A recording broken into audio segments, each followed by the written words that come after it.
Nesse exato momento, sem perceber, você pode estar enfraquecendo a forma como o mundo te vê. E isso acontece todos os dias, nos detalhes. Não é sobre beleza, não é genética, não é idade.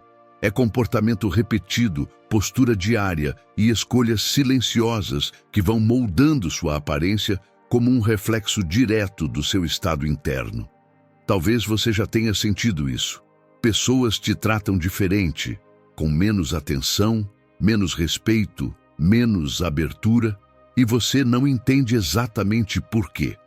Você se vê em uma foto, em um reflexo, em uma chamada de vídeo e pensa: eu pareço mais cansado do que me sinto. Aos poucos, você começa a evitar câmera, evitar exposição, evitar se mostrar, como se o problema fosse você. Mas não é. O problema é que o corpo comunica antes da sua boca, e a sua aparência fala todos os dias, mesmo quando você não diz nada. Existe uma diferença brutal entre quem transmite presença e quem transmite desgaste. Quem transmite presença parece firme, seguro, confiável. Quem transmite desgaste parece sempre cansado, tenso, defensivo, mesmo sem querer. E aqui está a verdade que quase ninguém te diz. A aparência não é vaidade, é sinal. É o resultado visível dos hábitos que você pratica no automático.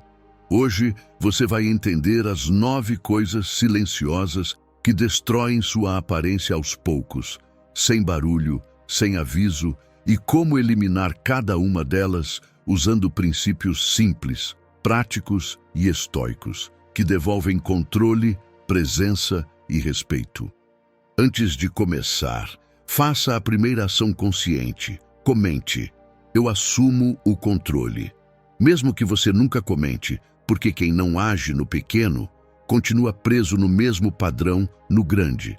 Agora sim, vamos começar. Primeiro, o estresse constante roubou quem você era. Existe um estado interno que define como você vive, reage e é percebido, mesmo quando nada de grave está acontecendo. Estresse constante. Não aquele estresse pontual de um dia difícil ou de uma semana pesada, mas o estresse contínuo, silencioso, que vira pano de fundo da sua vida. Você acorda já acelerado, passa o dia resolvendo coisas com o corpo tenso, deita cansado, mas não relaxa. O descanso não chega porque o alerta nunca desligou. Agora vem a parte que quase ninguém percebe. Você não vive assim porque a vida é dura demais. Você vive assim porque o seu corpo aprendeu a funcionar em estado de emergência, mesmo quando não há emergência nenhuma. Estresse constante não é emocional, é fisiológico. Ele aparece nos ombros sempre elevados, na respiração curta, na mandíbula travada, no rosto rígido, no olhar inquieto. Antes de você falar qualquer coisa, o seu corpo já comunica: pressa, tensão, impaciência, defensividade. Você não parece ocupado, parece sobrecarregado, e o mundo responde a isso. Pessoas estressadas são interrompidas mais, questionadas mais e desrespeitadas com mais facilidade. Não porque falam errado, mas porque o corpo delas comunica fragilidade sob pressão. É como viver com um alarme de incêndio ligado o tempo inteiro. Mesmo sem fogo, o barulho enlouquece, o corpo se desgasta e ninguém consegue pensar direito. Quando o estresse vira estado permanente, o cérebro entra em modo de sobrevivência. E no modo de sobrevivência você não cria, não decide bem, não sustenta a presença. Você apenas reage. E aqui está uma forma de mudar isso dentro de você. O principal botão do estresse não é o pensamento, é a respiração. Respiração curta, presa ao peito, rápida, mantém o corpo em alerta. O cérebro interpreta perigo. O cortisol sobe, a tensão se instala. Você não pensa, estou estressado. Você respira estressado e o resto vem junto. Quando a respiração se aprofunda e desce para o abdômen, o corpo entende outra mensagem. Não há ameaça imediata. E quando essa mensagem chega, o estresse começa a ceder. O rosto relaxa, os ombros descem, a postura se abre, a voz desacelera.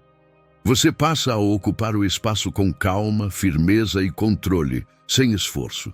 Isso não é relaxamento místico, é fisiologia básica. Atletas usam isso antes de competir. Militares treinam isso para não entrar em pânico. Oradores fazem isso para não travar sob pressão. Porque quem controla a respiração, controla o estado interno. E quem controla o estado interno não é governado pelo estresse. E aqui entra o exercício prático, simples e direto. 3 vezes por dia, pare por 1 minuto. Inspire profundamente pelo nariz, levando o ar até o abdômen. Expire devagar pela boca. Faça isso 10 vezes. Não é uma técnica sofisticada. É você avisando ao corpo que o perigo acabou. Com o tempo, algo muda. Você reage menos, se irrita menos, pensa melhor sob pressão. É respeitado com mais naturalidade. Não porque a vida ficou mais fácil, mas porque o estresse constante deixou de comandar você. Você não está cansado porque faz demais. Você está cansado porque vive em estado de alerta o tempo inteiro. Quando o estresse deixa de ser o motor, a sua presença muda. E presença começa no ar que entra em você. Segundo, seu sono. Você já reparou em como você fica depois de dormir apenas 4 horas? Olheiras mais fundas, pele sem vida, expressão apagada, olhos sem brilho. É como acordar com o corpo ligado, mas o sistema inteiro em modo economia de energia. Agora imagine fazer isso não por uma noite, mas por meses, por anos. Isso não é só cansaço, é desgaste acumulado, disfarçado de rotina. Você não está só cansado, você está acelerando o envelhecimento do seu corpo sem perceber.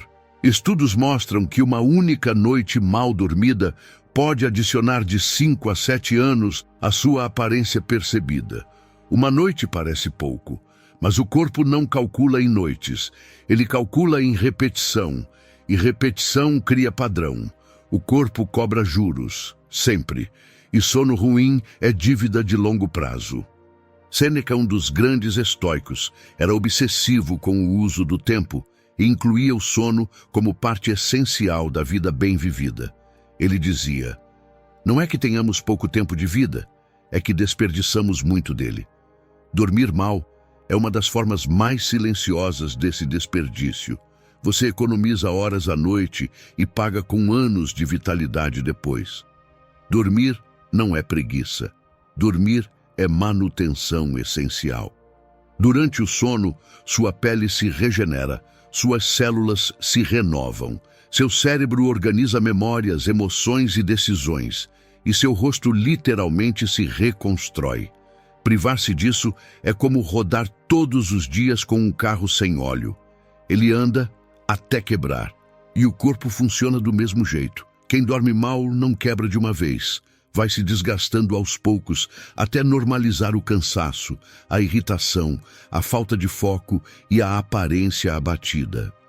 Então você olha no espelho e vê olheiras que não somem, pele sem viço, expressão constantemente cansada, mesmo em dias em que não fez tanto esforço assim. Rugas mais profundas do que deveriam. E aqui está a parte difícil de aceitar. Não é genética, é rotina. Os estoicos viam o sono como algo sagrado, não como luxo. Era preparação para o dia seguinte, não fuga do dia anterior. Dormir bem era uma forma de respeito próprio. Um corpo descansado pensa melhor, reage menos, decide com mais clareza. E se você quer corrigir isso, não precisa criar um ritual perfeito. Precisa criar um ritual possível. 30 minutos antes de dormir. Desligue todas as telas, sem exceção. Leia algo calmo e respire fundo por alguns minutos. Avise ao corpo que a batalha acabou. Durma de 7 a 8 horas. Não negocie com aquilo que sustenta todo o resto da sua vida. Pense assim: dormir bem é apertar o botão de reset do sistema. Quem não reseta, trava. E quem insiste em rodar travado, quebra. E aqui entra o desafio, não como teste, mas como prova. Hoje, ao acordar, tire uma foto do seu rosto, sem filtro, sem ângulo favorável. Agora durma 7 horas ou mais por 7 dias seguidos. Apenas isso. E tire outra foto. Compare. A diferença não é sutil. Ela denuncia o quanto você estava vivendo abaixo do que o seu corpo suporta. Quem dorme melhor não vive apenas mais. Vive com mais presença, mais clareza e mais dignidade no próprio corpo. Terceiro, e o mais silenciosamente destrutivo, a sua postura. Não é ficar reto por educação, nem por estética, é porque se você vive curvado o dia inteiro, o seu corpo começa a assinar um recibo de cansaço antes mesmo de você perceber. É você negociando baixo com o mundo e ele te entregando o mínimo. Pensa comigo. Você está sentado ou em pé como alguém que aguenta o dia ou como alguém que se posiciona diante dele? Olhe para o seu corpo como se estivesse se observando de fora. Como estão seus ombros caídos para a frente ou levemente para trás? Observe seu pescoço. Ele está empurrando a cabeça para a tela ou alinhado com a coluna? Agora vem a parte que quase ninguém percebe. Você não faz isso por alguns minutos. Você faz isso por anos. O corpo aprende o lugar que você aceita ocupar e para ali. Você passa 12, 14, às vezes 16 horas por dia com o corpo fechado, encolhido, comprimido, ocupando menos espaço do que poderia, e o problema não é estético. O problema é a mensagem. Antes de você abrir a boca, seu corpo já disse tudo. Falta de presença, insegurança, alguém que está tentando passar sem incomodar. O corpo fala antes da mente ter chance de se explicar. Não é sobre beleza, é sobre presença. Você pode ter a melhor roupa, o melhor corte de cabelo, a melhor genética, mas se anda curvado, o mundo te lê como alguém que está pedindo licença para existir e, inevitavelmente, as pessoas te tratam diferente. Não porque as pessoas sejam más, mas porque seres humanos reagem a sinais de segurança ou fragilidade o tempo todo, mesmo sem perceber. Você não vale menos, mas está se apresentando como alguém que aceita pouco. Marco Aurélio escreveu em seu diário pessoal: a alma se torna tingida pela cor de seus pensamentos. Mas o que quase ninguém percebe é que o corpo também educa a alma, e muitas vezes educa primeiro.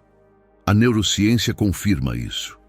Quando você permanece curvado, o tórax se fecha, a respiração encurta, a oxigenação cai, o cortisol sobe e o corpo entra em estado de alerta. O cérebro não interpreta isso como postura ruim. Ele interpreta como ameaça. Você não pensa, estou menor. Você sente que está menor. Quem vive nesse estado não precisa fracassar para se sentir derrotado. O corpo já colocou a mente nessa posição.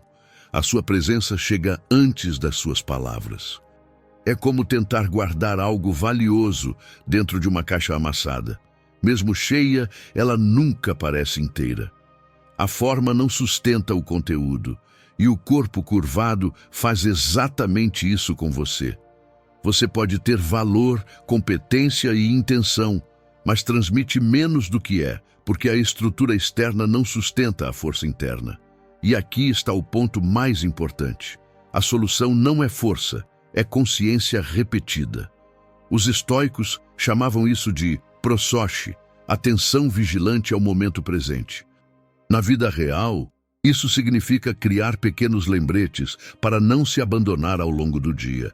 Faça algo simples hoje. Coloque 5 alarmes no celular. Quando tocar, faça cheque direto.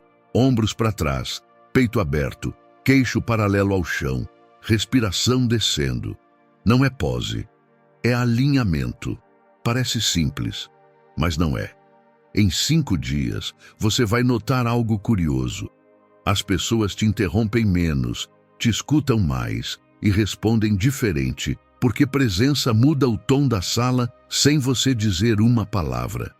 O mundo não te trata melhor porque você pediu, e sim porque você parou de se diminuir. Isso é linguagem corporal aplicada à vida real. Juízes ajustam a postura antes de falar. Líderes fazem isso sem pensar. Pessoas inseguras se fecham sem perceber. Quem aprende a sustentar o próprio corpo, aprende, pouco a pouco, a sustentar a própria presença. E aqui vai o desafio prático. Nos próximos 3 dias, toda vez que você lembrar, ajuste sua postura conscientemente. Não para parecer alguém, mas para não abandonar quem você já é. E observe, o mundo reage de forma diferente quando você para de pedir licença para existir e começa silenciosamente a ocupar o seu espaço. Ninguém respeita quem se apresenta como opcional. 4. Reclamar cristaliza no seu rosto. Existe um hábito que envelhece mais rápido do que o tempo e quase ninguém percebe enquanto está acontecendo. É a reclamação. Pensa comigo. Quando você reclama, que expressão o seu rosto assume automaticamente? A testa franze. Os lábios se apertam, o maxilar tensiona. É o mesmo rosto de quem está segurando algo pesado por dentro. Agora vem a parte que quase ninguém considera. Você não faz isso uma vez ou outra. Você faz dezenas de vezes por dia. Agora imagine repetir exatamente esse mesmo movimento emocional 50 vezes por dia, todos os dias, por anos. Sabe aquelas linhas de expressão que você tem hoje? Aquela marca funda entre as sobrancelhas, aqueles vincos duros ao redor da boca? Isso não é apenas idade. É treino emocional repetido até virar forma. Epicteto tinha uma frase que desmonta tudo. Não são os eventos que perturbam as pessoas, mas seus julgamentos sobre eles. Traduzindo de forma direta, você não reage ao que acontece, você reage à história que conta para si mesmo sobre o que acontece. E cada reclamação reforça essa história. É como apertar sempre o mesmo botão no cérebro, fortalecendo o mesmo caminho neural. Só que esse caminho não fica só na mente. Ele desce para o corpo, para o rosto, para a postura. O rosto vira o retrato fixo da narrativa que você repete todos os dias. Você conhece aquela pessoa que mesmo em silêncio parece amarga, tensa, pesada, como se estivesse sempre contrariada? Não é o rosto dela em repouso. É o rosto dela em julgamento constante. E agora pensa naquela outra pessoa que, mesmo atravessando dificuldades reais, parece mais serena, com o olhar mais solto, a face mais leve. Ela não vive sem problemas, ela vive sem reclamar deles. A diferença entre essas duas pessoas não é sorte nem facilidade de vida, é postura interna. Os estoicos chamavam isso de dicotomia do controle. Traduzindo para a vida real, se algo não depende de você, reclamar só adiciona sofrimento. Se depende de você, reclamar só atrasa a ação. Reclamar é como acelerar um carro em ponto morto. Faz barulho, gasta energia e não sai do lugar. E aqui está o ponto que poucos aceitam. Toda reclamação é uma contração emocional que o seu rosto aprende a repetir.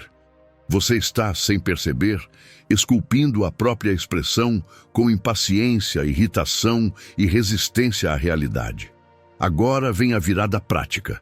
Durante os próximos 7 dias, faça algo simples, mas consciente. Toda vez que perceber que vai reclamar, pare por 2 segundos, respire e se pergunte: isso depende de mim? Se não depende, aceite e solte. Aceitar não é concordar. É parar de se ferir por algo que você não controla. Se depende, haja imediatamente, nem que seja com um passo pequeno. Porque a ação dissolve tensão, enquanto reclamação só a fixa. Em 2 semanas, algo curioso vai acontecer. Seu rosto vai relaxar. Não por milagre, mas porque você parou de repetir a mesma contração emocional. As pessoas vão notar, vão perguntar: você está diferente, mais leve. E a resposta é simples: você parou de esculpir o próprio rosto com reclamação. Quem reclama o tempo todo grava no rosto a vida que não aceita viver. Quem age constrói uma expressão que o tempo não endurece. 5. Redes sociais. Não é sobre dizer que redes sociais fazem mal. Isso todo mundo já sabe. O ponto aqui é mais sutil, mais silencioso e muito mais destrutivo. Cada vez que você rola o feed comparando o seu corpo, a sua vida ou o seu ritmo com o de outras pessoas, algo acontece no seu corpo antes mesmo de acontecer na sua mente. Faça o teste agora. Pegue o celular, abra o Instagram. Role por 2 minutos comparando. Agora pare. Toque o seu rosto, sinta a testa, o maxilar, o pescoço. Existe tensão aí. Você não percebeu, mas o seu corpo entrou em modo de disputa. Não porque você quer competir, mas porque foi treinado a se comparar. E agora vem a parte que quase ninguém percebe. Você faz isso 2, 3 horas por dia, todos os dias, por meses, por anos. O resultado não é só emocional, é físico. Uma expressão facial cronicamente tensa, rugas de esforço, olhar distante, um semblante levemente insatisfeito, mesmo quando nada está errado. As pessoas percebem. Você parece menos presente, menos conectado, menos real. E presença é magnética, tensão repele. Os estoicos tinham uma ideia central: viver de acordo com a natureza. No mundo de hoje, isso significa algo simples e direto. Pare de viver de acordo com o feed. Viva de acordo com a sua realidade. Você está comparando a sua vida real, não editada, com a versão filtrada, recortada e construída da vida dos outros. É como comparar o rascunho aberto na sua mesa com o livro finalizado na vitrine. Não é falta de esforço, é um jogo impossível de ganhar. E quem insiste em jogar, paga com o corpo. A solução não é deletar redes sociais, é assumir o controle da relação. Faça um jejum digital consciente, 1 hora por dia sem redes sociais. Nas primeiras vezes, vai dar ansiedade, inquietação, a sensação de estar perdendo algo. Mas preste atenção no corpo. Depois de 30 minutos, toque novamente o seu rosto. A tensão diminuiu. Olhe no espelho. Você parece mais presente, mais inteiro, mais confortável na própria pele. Em 30 dias, as pessoas vão notar. Vão dizer que você parece mais calmo, mais seguro, mais centrado. E isso acontece por um motivo simples. Você parou de carregar todos os dias a tensão de comparações impossíveis. Quem vive se comparando anda com o rosto contraído pela vida. Quem abandona a comparação devolve o próprio rosto ao mundo. Porque no fim, o problema nunca foi o feed. Foi permitir que ele decidisse como você se apresenta. E ninguém constrói uma vida forte com a expressão de quem está sempre perdendo uma corrida que nunca escolheu correr. Sexto, como você come diz tudo. Existe outro ponto onde o seu nível de comando interno fica impossível de esconder. A forma como você se alimenta. Não estou falando de dieta, não estou falando de estética. Estou falando de controle ou da falta dele. Você come com atenção ou no piloto automático? Você escolhe o que coloca no corpo ou apenas reage ao impulso do momento? Como quem abre a geladeira sem nem perceber o gesto. Você para quando está satisfeito ou come até se sentir pesado, lento, culpado. É como abastecer um carro além do limite e depois reclamar que ele não responde bem. O excesso não dá potência, ele tira controle. E isso não afeta só o seu peso, afeta como você se carrega, como você se sente e como você se apresenta ao mundo. Quando você come de forma descontrolada, você não está apenas afetando o corpo. Você está treinando a mente a ceder. Você está dizendo a si mesmo, em pequenos gestos repetidos, eu não mando em mim. E a mente aprende rápido. O corpo expressa aquilo que a mente aceita.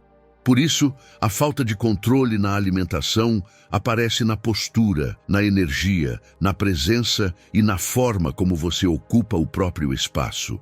Os estoicos eram obcecados pela temperança, não como punição, mas como liberdade. Marco Aurélio fazia uma pergunta simples e brutalmente honesta. Você é senhor de si ou escravo dos seus desejos? Essa pergunta não aparece apenas em grandes decisões. Ela aparece nos detalhes. Cada vez que você pede um delivery às 11 da noite, não porque está com fome, mas porque está entediado, cansado ou vazio, você reforça a escravidão. É um gesto pequeno, mas simbólico. É como entregar o volante da sua vida para qualquer impulso que buzine mais alto. Por outro lado, cada vez que você come com consciência, você pratica liberdade. Não é sobre proibir, é sobre escolher. Não é rigidez, é respeito próprio. Comer bem não é um ato estético, é um ato de comando. E comando se treina nos momentos em que ninguém está olhando. Aqui vai um desafio prático. Faça uma refeição por dia, com atenção plena total, sem telas, sem distrações, apenas você e a comida. Mastigue devagar, observe o sabor. Pare quando estiver satisfeito, não quando estiver cheio. Em 5 dias, você vai notar energia mais estável, digestão melhor e algo sutil, mas decisivo: presença. Você vai se carregar diferente, falar diferente, decidir diferente. Porque quem domina os pequenos impulsos começa, inevitavelmente, a dominar a própria vida. E aqui está o fechamento que você precisa guardar. Quem não governa o que entra pela boca, dificilmente governa o que sai em forma de decisão. 7º, seu corpo fala primeiro e o mundo acredita nele. Sua linguagem corporal não é apenas como você fica parado. É como você entra, como atravessa, como ocupa um ambiente.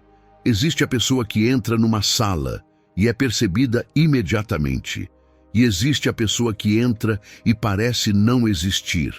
A diferença não é beleza, status ou roupa. É presença corporal sustentada no tempo. E o mais perigoso é que você faz isso sem perceber. Evita contato visual. Mantém gestos pequenos e contidos, ocupa o mínimo espaço possível, anda com os ombros fechados e passos curtos, quase como quem pede desculpas por estar ali. São microsinais, quase invisíveis, mas constantes. Cada um deles comunica silenciosamente: eu não pertenço, eu não quero incomodar, eu prefiro passar despercebido. E o corpo fala isso antes da sua boca ter chance de corrigir. É como entrar em qualquer lugar com o volume da própria existência no mínimo. Mesmo quando você tem algo a dizer, o corpo já decidiu que não vale tanto assim. Epicteto era obsessivo com o autodomínio, não sobre os outros, mas sobre si mesmo. Ele ensinava algo simples e brutal: você controla seu corpo, suas ações e suas escolhas. Ou seja, presença não é talento, é treino consciente. E aqui está a virada. Por 3 dias, apenas observe e ajuste. Contato visual firme, não agressivo, apenas presente. Gestos mais amplos, sem exagero. Caminhe como alguém que pertence ao lugar onde está. Não é arrogância, é alinhamento. Ocupe o chão com os pés, o ar com o olhar, o tempo com a sua presença, sem anunciar nada, sem explicar nada. As pessoas reagem diferente. Não porque você exigiu respeito, mas porque parou de se mover como alguém que pede permissão para existir. Presença não se explica, se sustenta no corpo, e o mundo responde àquilo que você sustenta, não àquilo que você deseja. Ninguém respeita quem atravessa os ambientes como se estivesse de passagem. 8º, os micromovimentos da ansiedade. Existe algo que entrega sua ansiedade antes mesmo de você perceber que está ansioso. Não é o que você diz, não é o que você pensa, é o que o seu corpo faz no automático. Você mexe no cabelo o tempo todo, rói unhas ou cutículas, balança a perna sem parar, toca o rosto repetidamente, aperta as mãos, cruza e descruza os dedos, como se estivesse sempre esperando algo dar errado. São gestos pequenos, quase invisíveis, mas repetidos o suficiente para destruir a sua presença. Agora, vem a parte que quase ninguém entende. Esses micromovimentos não são apenas sinais de ansiedade. Eles alimentam a ansiedade. É um ciclo silencioso. O corpo entra em estado de alerta. A mente interpreta isso como perigo, mesmo quando não existe ameaça real. Você não está nervoso porque a situação é tensa. A situação parece tensa porque o seu corpo está agindo como se estivesse em perigo. E o mundo percebe isso. Antes de você falar qualquer coisa, o outro já sente instabilidade, insegurança, falta de controle interno. Não por julgamento, mas por leitura corporal básica. Quem não controla pequenos gestos, transmite que não controla o próprio estado interno. Marco Aurélio praticava o que hoje chamamos de atenção plena. Ele dizia: você tem poder sobre a sua mente, não sobre os eventos externos. Realize isso e encontrará força. Mas o que quase ninguém percebe é que o controle da mente começa pelo controle do corpo e não o contrário. Se você não governa seus movimentos, seus pensamentos sempre vão correr atrás. Quando perceber um micromovimento, não se julgue. Pare conscientemente. Respire fundo 3 vezes. Coloque as mãos em posição neutra. Não é repressão, é comando.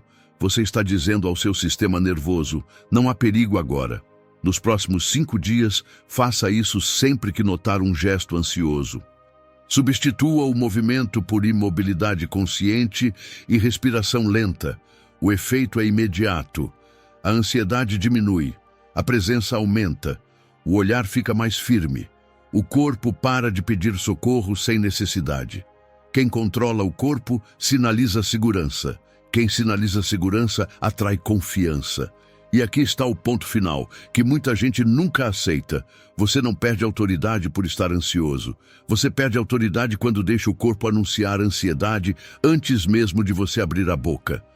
Quem não governa os próprios gestos se apresenta ao mundo como alguém que está sempre prestes a perder o controle. 9.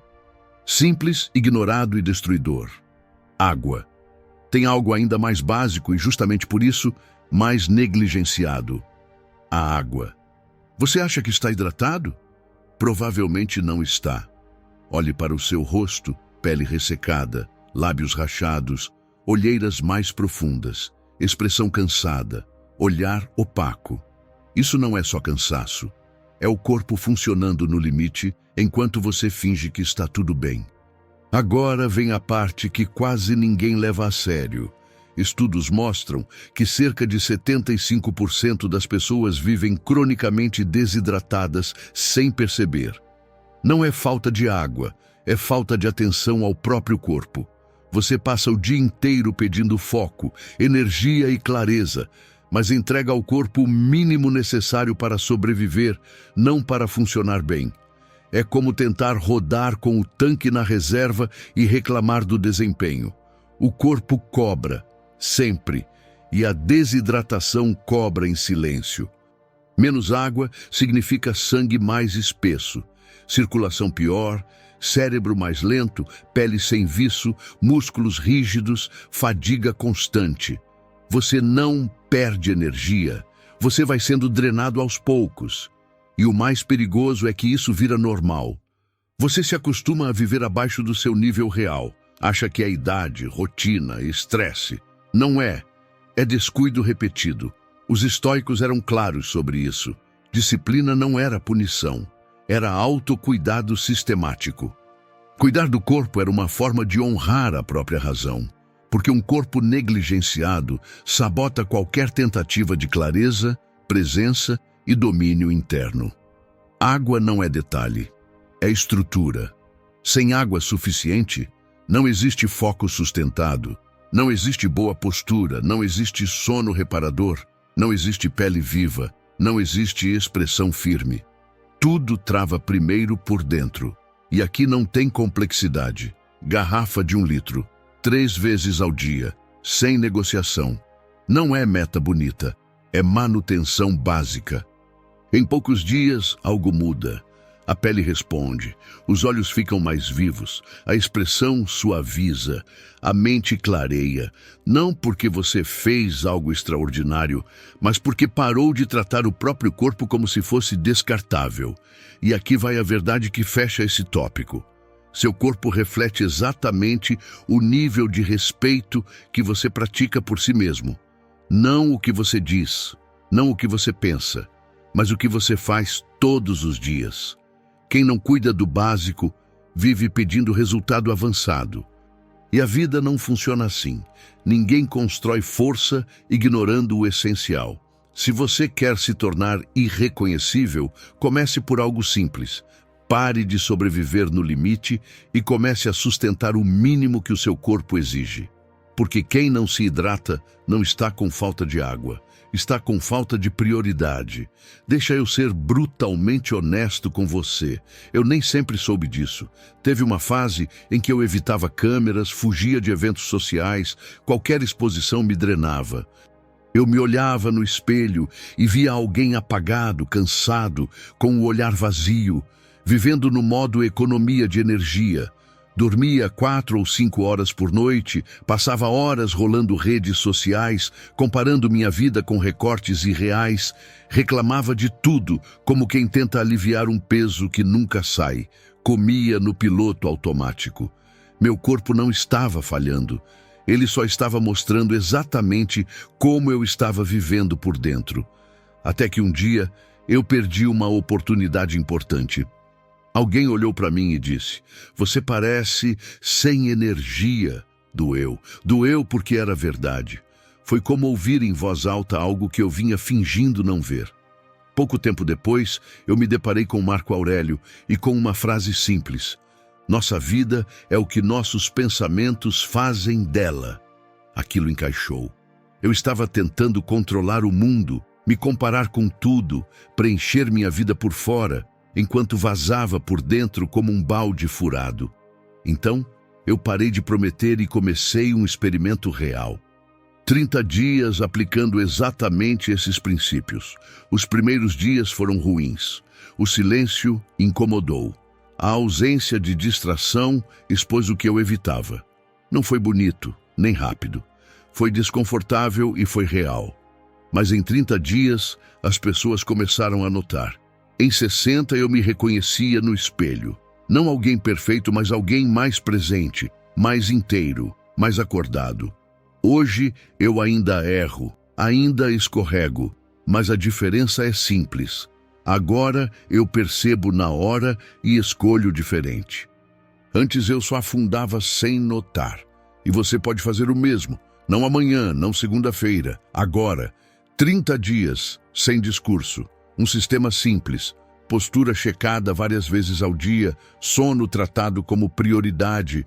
Menos redes sociais. Respiração para baixar o estresse. Alimentação com atenção. Corpo hidratado, mente presente. Sem heroísmo, sem exagero, só constância. Documente, compare, observe. Porque quando a mente muda, o corpo responde. Sempre. E quando o corpo muda, o mundo responde junto. Se isso te ajudou a enxergar as coisas com mais clareza, fique por aqui. Deixe seu like, se inscreva no canal e escreva nos comentários o que mais fez sentido para você. Esse espaço existe para quem quer crescer com consciência. Obrigado por assistir.